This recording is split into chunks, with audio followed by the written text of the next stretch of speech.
The tragic death of a 29-year-old CarTrack call center agent, Gcina Dhladhla, has ignited fierce national outrage and triggered intense debates. And apparently they were telling people that she had fainted. And they told the family initially that she had fainted, but it wasn't a fainting.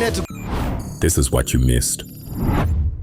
A young call center employee suddenly collapsed at work and tragically lost her life, and the allegations about the company's workplace culture are raising serious concerns. How they handled the entire incident is what has people talking. On an episode of Podcast and Chill, the hosts dissected it.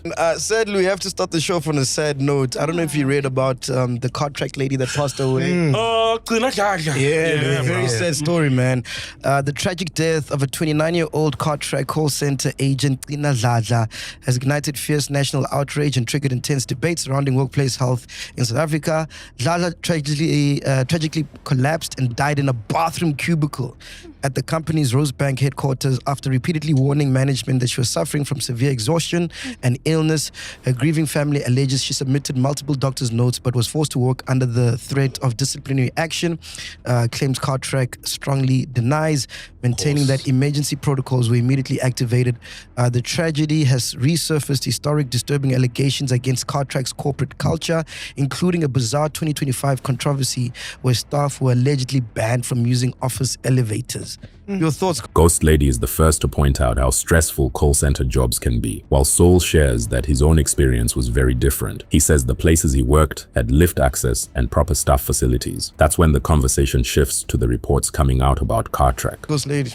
I guess that's why there's such a big conversation on the stress that call center agents go through, you know. So, that's a sad one. And I've just been hearing how toxic these environments are, you know, in terms of, you know, the overtime, you know, the little pay, what's demanded from these people, you know, just in terms of already with dealing, you have a thing of people. They have to contact people. People don't want to be contacted, but they are forced to contact them nonetheless. So it's a very sad. I'm hurt by that story. Is it really that bad, Sol? Because you worked at a call center.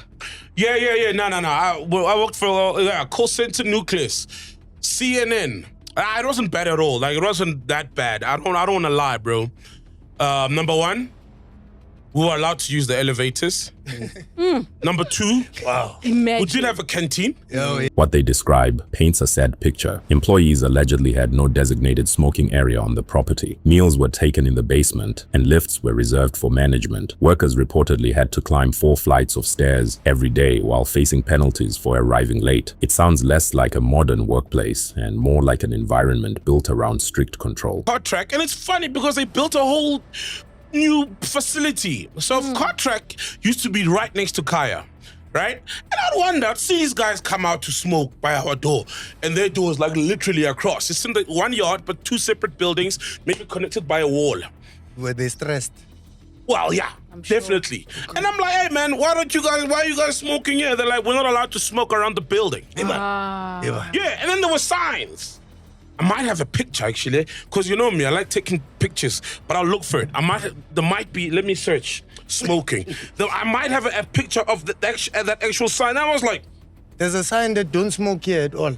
Yeah, like that if you guys are smoking, you may be penalized, you may be penalized. Anyway, so that's when I was like, no man, something funny is really happening there at CarTrack. So now, apparently in this new building, they eat in the basement. What? Yeah. Apparently. This is what I'm told. Yeah. They eat in the basement. Like, there's a car there, and you are eating. You know, like, yeah. And then it's a 4-story building that they've built, literally across from where they were before. And they're not allowed to use the elevators. It's only for management. It's only for management. Yeah. What? And it's a 4-story. Oh, and then you get penalized if you come back late, apparently. I know a guy I don't know if he still works there. We could always call him here for the horse's mouth, but they penalize you if you come back a bit late, which I get, it's a working environment, whatever. But, bro, what if you work on the 4th floor or 3rd floor and you are eating in the basement? Or what if you're disabled? Like, so they will not employ someone who's disabled for that? Isn't it what fair? if you're disabled? Yeah. I don't know. I don't know if you're disabled, but this is what I heard. Apparently, it's a horrible working environment. So like, I knew like something was up, man. I was like, bro. when I We saw gotta start that here, man. Only you and me can use the stairs there. Yeah. I don't know so much jump from there. Actually, you did that. So you know the step. Then there's the handling of the medical emergency itself. According to the discussion, staff were initially told she had simply fainted, while questions have been raised about how quickly emergency services were contacted. Her family reportedly learned what had happened through other channels. It's also alleged that she had submitted medical notes and was still facing disciplinary processes. Combined with the pressure of the job and restrictions on breaks, many people are questioning whether the workplace culture played a role in creating an unhealthy environment. After all, when you're coach lady, we the one who deal with all the stairs. Whenever we're out in public anyway. You're anonymous. Imagine. But like, yeah, man, some horrible things apparently have been happening there. And for somebody to die, bro. And then they say it was a sudden thing. And apparently they were telling people that she had fainted. And they told the family initially that she had fainted, but it wasn't a The family fainting. had to call the ambulance, Yeah. ne? Yeah, because they were delaying. Call the ambulance. Yeah. Really? At work, for her at work. Yeah, because they were delaying. Allegedly, How apparently. do you trust Allegedly. that company to find your car? Yo, Yeah, exactly. Like, do you understand? Think about it. Like the family had to be the one that. If they're that unethical, right? Yeah, Seemingly. you can't trust the company like that to find. If they had to find out elsewhere from what happened to the daughter. yeah, this is all alleged, by the way. Man. Yeah, man. But No, apparently she was- we are within allegedly right Yes, now. Yeah. So we are yes. not. But what are your thoughts when you saw that story, man? Dude, like I just honestly believe that working environments need a major change in general, and because like it's stressful. Like work is stressful, and I don't think that the level of stress that somebody does and the level of work. Think about how much excuses you have to have for when like you can't make it to work. You can't even be honest and say, "Yo, guys, I'm not okay. Can I?" You have to kill somebody. Create some traffic that doesn't exist. like, Yeah. I don't know. I've created traffic John Robbie doesn't know, bro. Like, I've told people, this is happening and all that stuff, and it's all because we don't want to lose your job. One. Yeah. Yeah.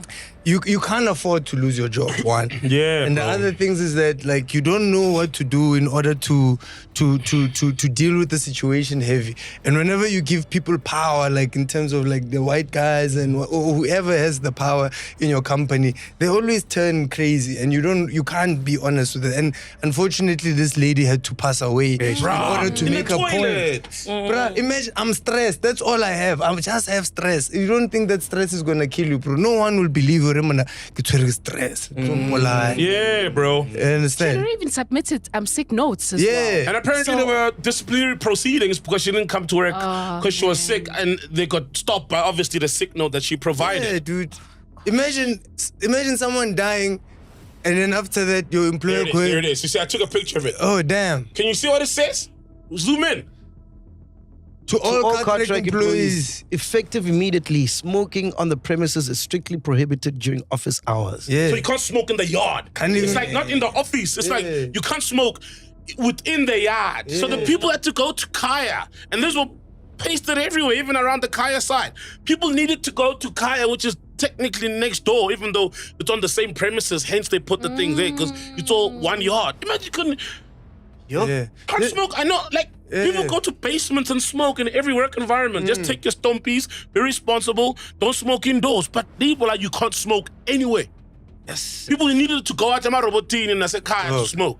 And Like, for real, dog. There it is. Yo, you're not that fun Bruh. Tom, but there it is. I didn't make it up. There it fucking No. is. and you took it, like, Thank and like when I you- was like, what the hell is going on here? Because when you smoke, you are actually admitting, or guys, I have stress. Yeah, So yeah, I'll use yeah. this tobacco to calm me down. Yes. So they're saying, you can't even remove stress here. You must be stressed 24/7. Yeah. Nah, bro, that's just a horror. This story has sparked a much bigger conversation. It's no longer just about one company. It's about how employees are treated in high-pressure workplaces across the country. The fact that these concerns only came to light after such a tragic incident is deeply upsetting, and it raises an important question. How many other workplaces operate under similar conditions without anyone knowing? Let me know what you think in the comments. Have you ever worked in a workplace that felt toxic or overly restrictive? I'd love to hear your thoughts. Make sure to subscribe for more videos like this. Thanks for watching.